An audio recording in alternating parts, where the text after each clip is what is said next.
Hello students, welcome to numerical mania, आपकी अपनी पाठशाला। आज हम रिलेशन एंड फंक्शंस का पार्ट 4 डिस्कस करते हैं।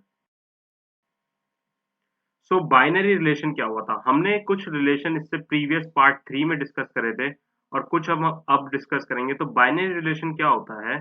मैं एक ऐसा रिलेशन जो कि ए क्रॉस बी, अगर मैं एक ए सेट ले रहा हूं और एक बी सेट ले रहा हूं, उसका सबसेट या उसके इक्वल हो, या फिर इसको मैं सिंपल क्या कह सकता हूं कि subsets of A Cartesian product. Binary relation कुछ नहीं होता, वो जो हमारा कार्टेशियन प्रोडक्ट है उसके जितने भी सबसेट्स पॉसिबल है वो हमारा बाइनरी रिलेशन होता है।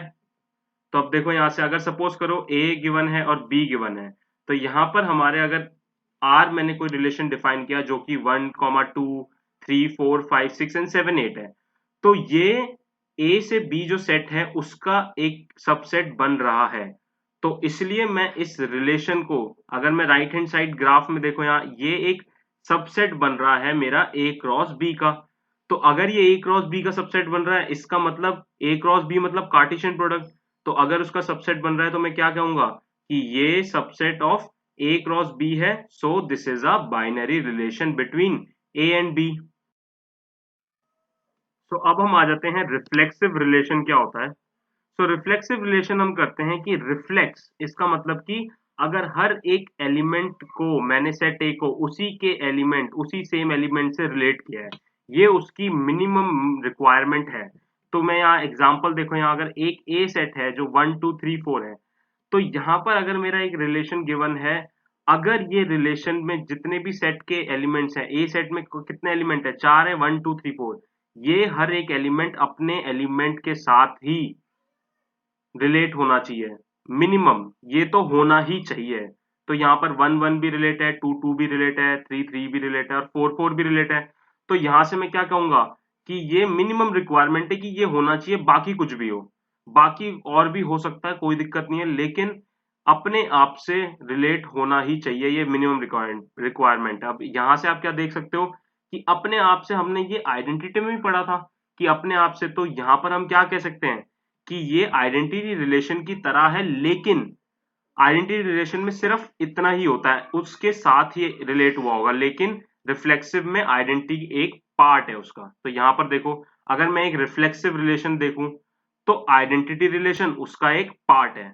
अब सपोज करो यहाँ R2 एक एग्जांपल दे रखा है, रिलेशन 1, 1, 2, 2, 4, 4 रिलेशन दे रखा है, लेकिन यहाँ पर 3 को उसके साथ, उसी के एलिमेंट के साथ रिलेट नहीं किया, तो इसका मतलब ये रिफ्लेक्सिव रिलेशन नहीं है।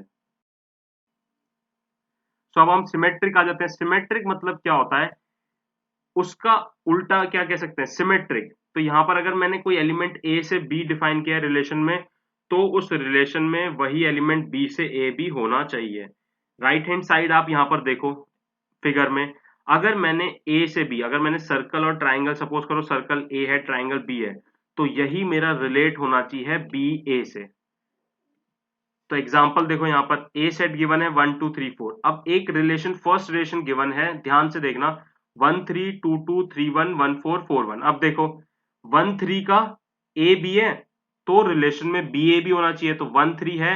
अब ढूंढो 3, 1 भी है, तो ठीक है 3, 1 भी है, पहली चीज तो हो गई। अब 2, 2 है, तो 2, 2 का 2, 2 वो भी है। 1, 4 है, तो उसके साथ उल्टा 4, 1 भी होना चाहिए, तो मतलब ये रिलेशन मेरा सिमेट्रिक रिलेशन है। नेक्स्ट एग्जांपल देखो, अब ये एक रिलेशन गिवन है, यहाँ पर 1, 3 है, 2, 2 है, 3, 1 है। चलो सबसे पहले हम देखते हैं 1, 3 का 3, 1 है, कोई दिक्कत नहीं, ठीक है। 2, 2 का 2, 2 है, कोई दिक्कत नहीं है, ठीक है।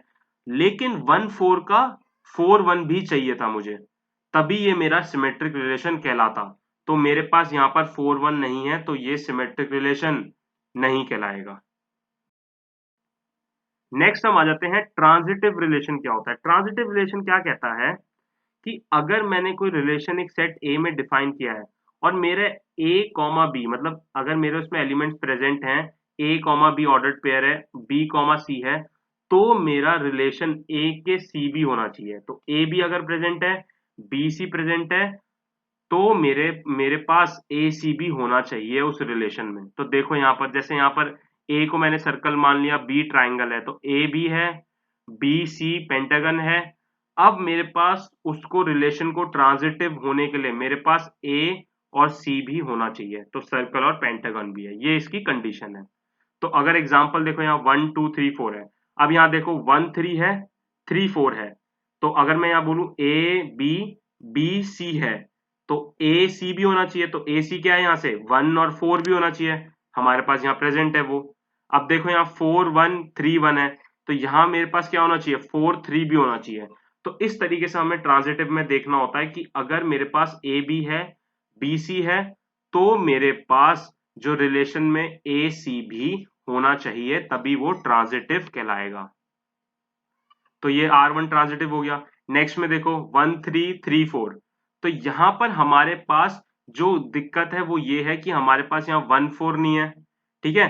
तो मेरे पास ए बी बी सी है, लेकिन ए सी का रिलेशन मैंने ए सी को नहीं डिफाइन किया, तो इसलिए ये रिलेशन ट्रांजिटिव नहीं कहलाएगा।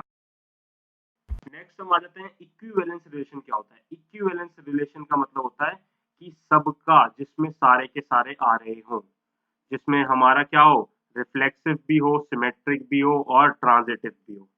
तो अगर मैं एक रिलेशन आर को ए से बी में डिफाइन करूं, तो अगर मैं इसके यहां से देखो, अगर मैंने एक रिलेशन डिफाइन किया 1 1 2 2 6 6, तो ये मेरा रिफ्लेक्सिव होगा, कंडीशन पढ़ी थी मैंने रिफ्लेक्सिव की।